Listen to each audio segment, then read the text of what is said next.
At the age of 20, I was living in the back seat of a Ford sedan. It was the winter months in San Diego, California. And I remember I was living there for about a month. And there came a day where I ended up going to a taco shop, bought a burrito, swiped my debit card, and got declined. I left, went to an ATM, and saw those negative digits. My heart sank.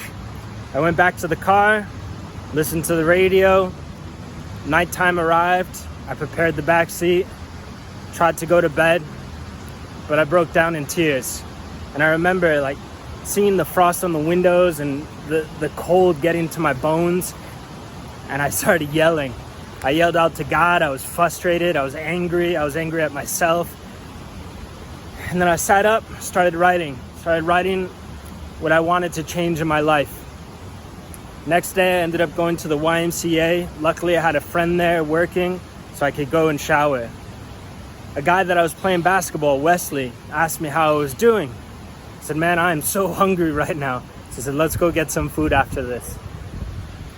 I ended up working for Wesley, helping out foster youth, creating free water-based activity sports. This changed my life because these children, they didn't know my situation, but I was there to support them. And so when I spoke with them, they listened, and it was amazing. It gave me this sense of purpose and meaning, and that led me to then seeking out other opportunities to work with children. A friend of mine said, hey, there's an opportunity to work in an after-school program. I landed that job. It transformed my life, and I ended up working with children for about 5 years. At the same time, I got accepted to a program called Turning Point. It was for adolescent youth and single moms. And this program literally was the turning point in my life, because it was at that point that I asked for help.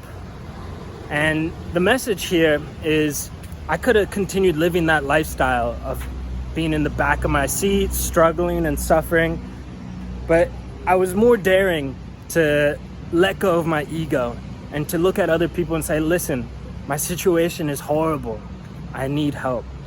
So hopefully during these times of challenge that you're not trying to do everything by yourself.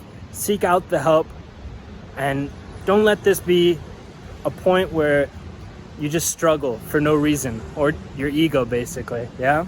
So is this the turning point for you? Let me know.